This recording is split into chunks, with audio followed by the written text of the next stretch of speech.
Okay, students, now we evaluated the orbital speed of electron. In our previous video, we evaluated the radius of orbit. Now we evaluated the orbital speed of electron. So firstly, according to the first postulate of Bohr,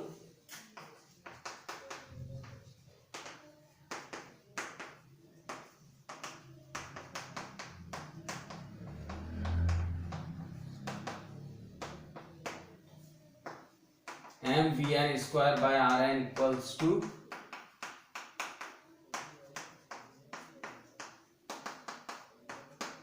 so this is your first postulate of Bohr, and by the second postulate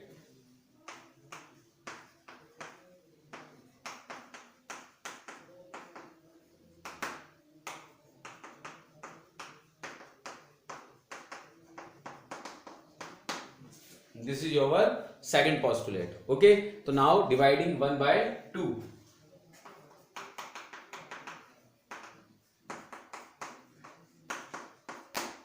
तो equation 1 को हम 2 से divide करते हैं. तो जब equation 1 को हम 2 से डिवाइड करेंगे तो m से m कैंसिल हो जाएगा, एक vn से vn कैंसिल,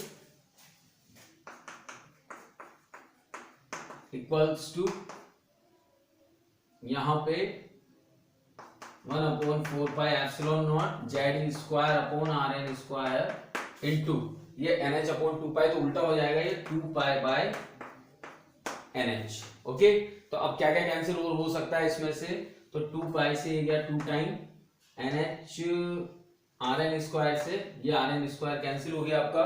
तो यहां से जब हम Vn की वैल्यू फाइंड आउट करते हैं तो Vn की वैल्यू निकल के आ रही है आपकी Z square upon 2 epsilon not NH. This is the value of Vn. Hydrogen atom के लिए देखेंगे क्योंकि बोर्ड ने हाइड्रोजन एटम की बात की थी. तो for hydrogen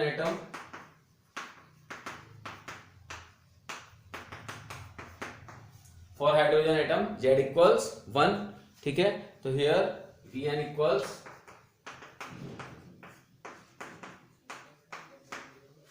E square upon 2 epsilon not NH. ठीक है, तो यहां पर जब हम फर्स्ट ऑर्बिट की वेलोसिटी की बात करते हैं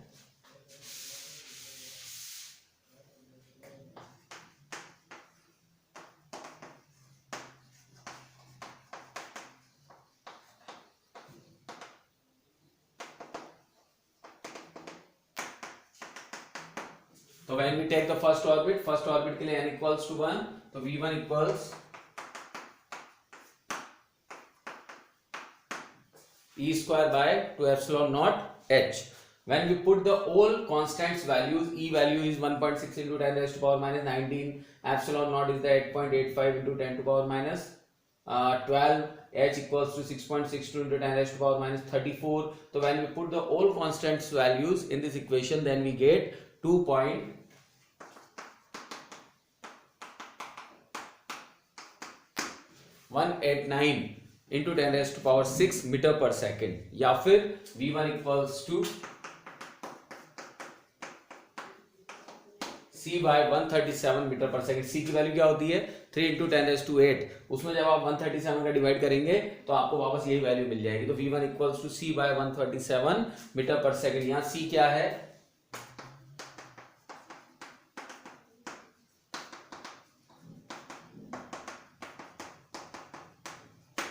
velocity of light in vacuum. So this is the your orbital speed of electron for the hydrogen atom. Okay, now next topic is the fine structure. What is the fine structure constant? So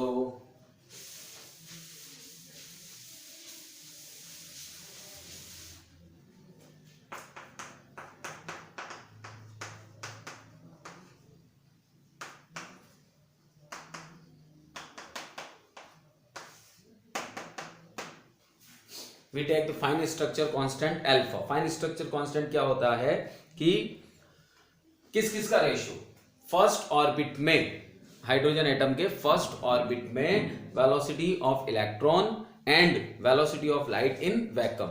तो ratio of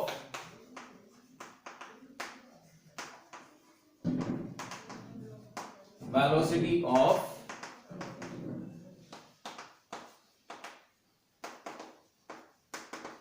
hydrogen atom in first orbit, ratio of velocity of hydrogen atom in first orbit to the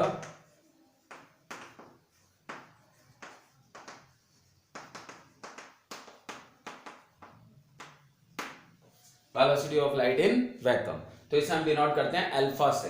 तो alpha equals to c by 137 by c, this is 1 by 137। तो ये आपका fine structure constant आ गया, this is the alpha. Okay, now the third point is the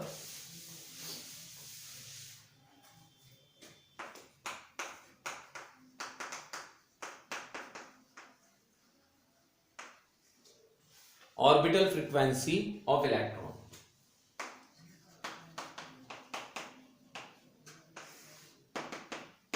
okay, so now the orbital frequency of electron says the number of revolution of frequency क्या होती है, पर second कितना revolution हो रहा है, पर सेकंड कितने वाइब्रेशन हो रहे हैं, दिस इज द फ्रीक्वेंसी।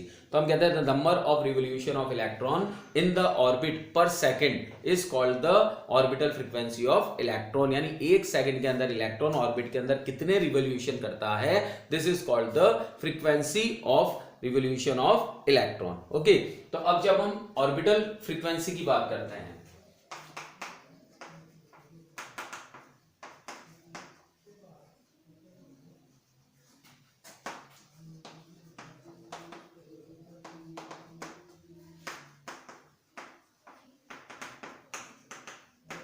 तो orbital frequency Fn equals to क्या होता है, टाइम पीरियड का जस्ट अपोजिट, तो 1/t, ठीक है, और 1/t, तो t इक्वल्स क्या होता है 2 पाई अपॉन ओमेगा, तो ये जस्ट रिवर्स हो जाएगा,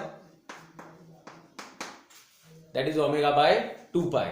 ठीक है, तो अब यहां पर हम क्या जानते हैं कि the relation in between the linear velocity and the angular velocity is v equals to r omega.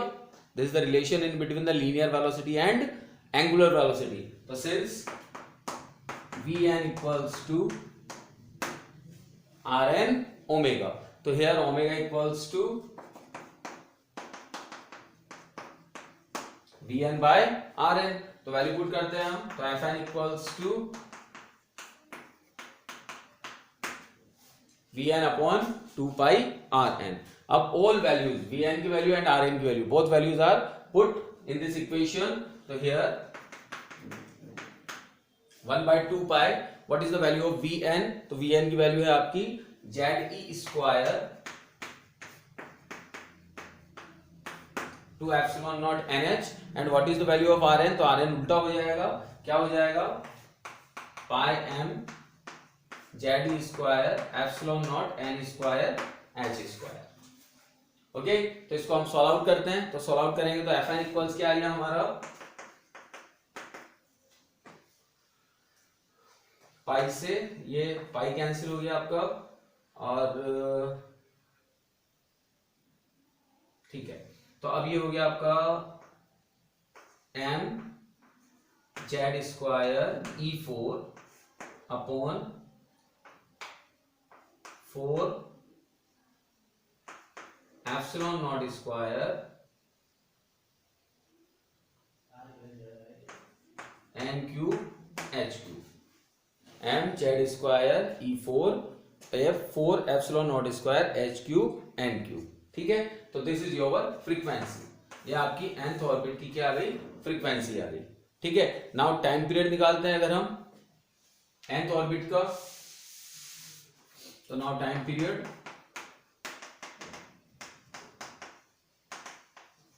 तो Tn इक्वल्स टू 1/Fn, तो जस्ट इसका इनवर्स हो जाएगा 4 epsilon not square n cube h cube upon